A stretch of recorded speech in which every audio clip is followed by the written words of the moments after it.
যাদের বিরুদ্ধে সারাদিন পাহারা বসালাম তাদেরকেই, অর্থাৎ ওই ফ্যাসিবাদের দোসরদের রাতের আধারে ডেকে ডেকে এরা মন্ত্রী বানাচ্ছে, উপদেষ্টা বানাচ্ছে।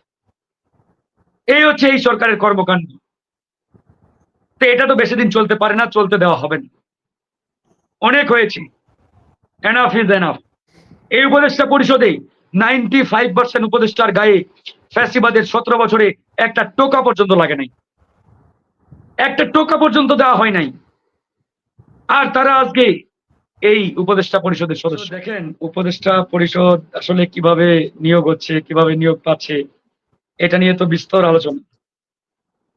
আমরা নিজেরাও জানি না, রাজনৈতিক দলগুলো জানে না, ছাত্ররাও জানে না, জনগণও জানে না। জানেটা কি? তবে কেউ না কেউ তো জানে। একবারে যদি আমরা ঢালাও ভাবে বলি কেউই জানে না, তাহলে ভাই তারা তো আসমান থেকে মানে পড়ে নাই, কিংবা মাটি ফাঁকা হয়ে নিচ থেকেও বের হয় নাই। নিশ্চয়ই কোনো না কোনো পাইপলাইন দিয়ে আসছে, কোনো না কোনো রাস্তা দিয়ে তারা এই উপদেষ্টা পরিষদে আসছে। হয়তো সেই রাস্তা সম্পর্কে আমরা জানি না, কিংবা দু একজন জানে, যারা জানে তারা বলতে চায় না। তবে আমরা জানি তারা কোন রাস্তা দিয়ে আসছে।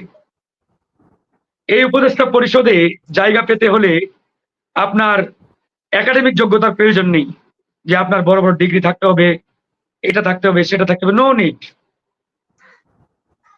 আপনার দেশ পরিচালনায় অভিজ্ঞতা থাকতে হবে, এটারও দরকার নেই।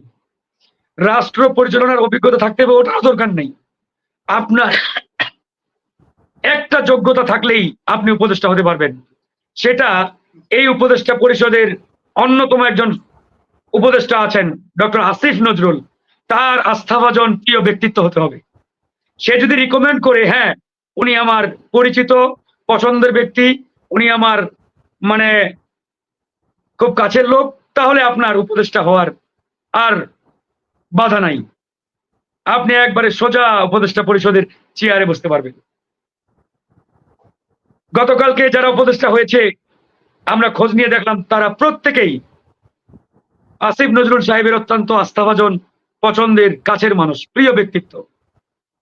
তিনি 2023 সালে ফেসবুকে একটা স্ট্যাটাস দিয়েছিলেন যে আমার প্রিয় প্রতিষ্ঠান, প্রিয় পত্রিকা প্রথম আলো, আর প্রিয় ব্যক্তিত্ব মোস্তফা সারওয়ার ফারুকী। আর আজকে তারা বহাল তবিয়তে সরকারের গুরুত্বপূর্ণ দায়িত্বে।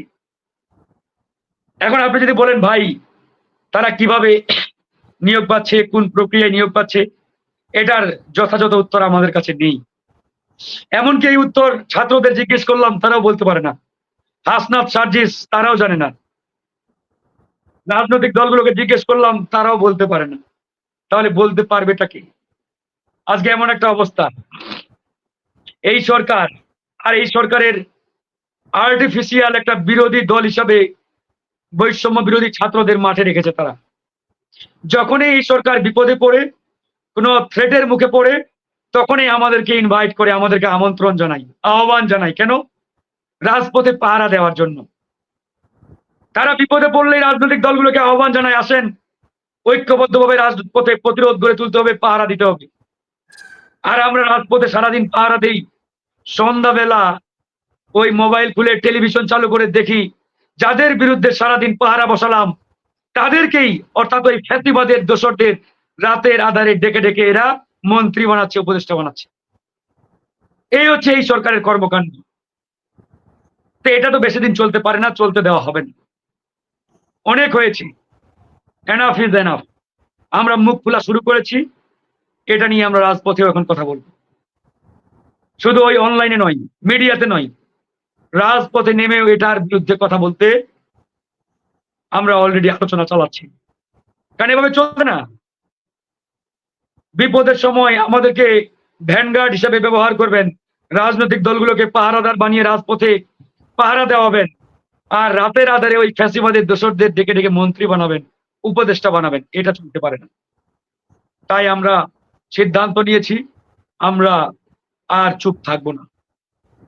এই সরকার এই উপদেষ্টা পরিষদে কাকে কিভাবে নেবে, তার ন্যূনতম মানদণ্ড, ক্রাইটেরিয়া জনগণের সামনে উপস্থাপন করতে হবে। প্রয়োজনে জনগণের মতামত দিতে হবে। জনগণের মতামত নিয়েই উপদেষ্টা পরিষদে উপদেষ্টা হিসাবে নিয়োগ পেতে পারে। আজকে যাদেরকে নিয়োগ দেওয়া হয়েছে অধিকাংশ আওয়ামী স্বৈরাচারের আমলে সব মানে সর্বোচ্চ বেনিফিশিয়ারি সুবিধাভোগ। এই উপদেষ্টা পরিষদে 95% উপদেষ্টার গায়ে ফ্যাসিবাদের 17 বছরে একটা টোকা পর্যন্ত লাগে নাই, একটা টোকা পর্যন্ত দেওয়া হয় নাই। আর তারা আজকে এই উপদেষ্টা পরিষদের সদস্য। কি এক অবস্থা!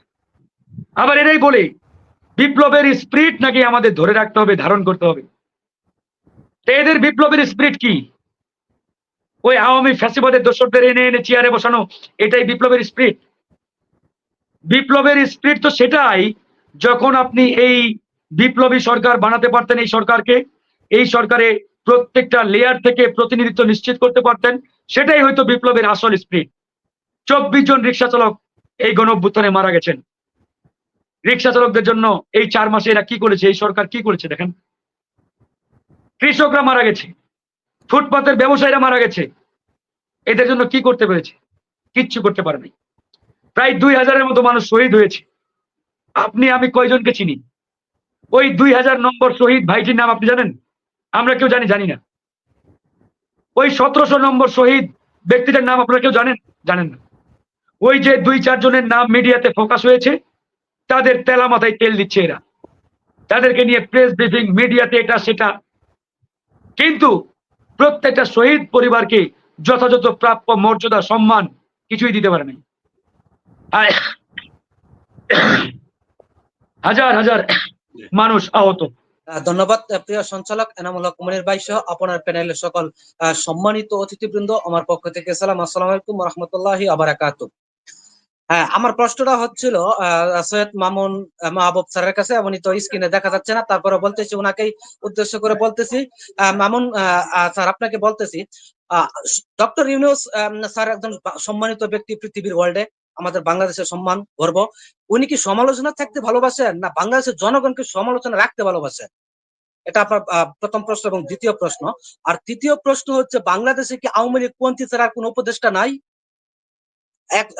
মাহবুব স্যার, আরেকটা জিনিস আপনার কাছে জানতে চাচ্ছি, এই উপদেষ্টা পরিষদে এখন যদি আপনি প্রত্যেকটা উপদেষ্টা প্রোফাইল ঘাটা হয়, চেক করা হয়, প্রত্যেকটা উপদেষ্টার গায়ে এখন আওয়ামী লীগের গন্ধ পাওয়া যাবে। তাহলে বাংলাদেশকে আওয়ামী লীগ পন্থী ছাড়া কোন উপদেষ্টা পাওয়া যায় না? আজকে সারোয়ার ফারুকী, উনি নাটকের অভিনয় করেছেন, নাটকের অভিনয় করে কিভাবে ওখানে গিয়ে বাংলাদেশকে পরিচালনা করে, বাংলাদেশের নেতৃত্ব দেয়, এটা আমাদের জন্য দুর্ভাগ্য, বাংলাদেশের জন্য দুর্ভাগ্য। আজকে আকিজের মালিক বশির আহমেদ, উনি আকিজের অভিজ্ঞতা আছেন, উনি আকিজের অভিজ্ঞতা নিয়ে উনি কিভাবে বাংলাদেশের দায়িত্ব পরিচালনা করেন, উনি কিভাবে ওই পদে যান, এটা আমাদের জন্য দুর্ভাগ্য, জাতির জন্য দুর্ভাগ্য। এটা নিয়ে জাতিকে বারবার তামাশা করা হচ্ছে, জাতির জন্য, জাতির সাথে তামাশা করা হচ্ছে। আজকে কি ডক্টর ইউনূস স্যার বাংলাদেশে বসে থেকে কি সারা সমগ্র বাংলাদেশের খবর কি জানেন, রাখেন? আজকে বাংলাদেশটা কোন অবস্থায় আছে, কি অবস্থায় আছে? আজকে যে সরকার এখনো বাংলাদেশে আইন, 1 সেকেন্ড, যে আইন প্রশাসন সংস্কার করতে পারে নাই, দাঁড় করতে পারে নাই, আইন প্রশাসন এইটা একজনের ঠেলাতে এইদিকে যায়, অর্জনের ঠেলাতে ওই দিকে যায়, সেইভাবে সরকারটা এখনো পরিচালিত হচ্ছে। আমি মামুন স্যার আপনার কাছে একটা প্রশ্ন রাখতে চাই, এই সরকার এই সংস্কারের নামে কালক্ষেপণ করে নির্বাচনের দিকে আগাচ্ছে না, তার নির্বাচনের রোডম্যাপ কেন দিচ্ছে না সরকার? বাংলাদেশের জনগণ এই সরকারের দেখা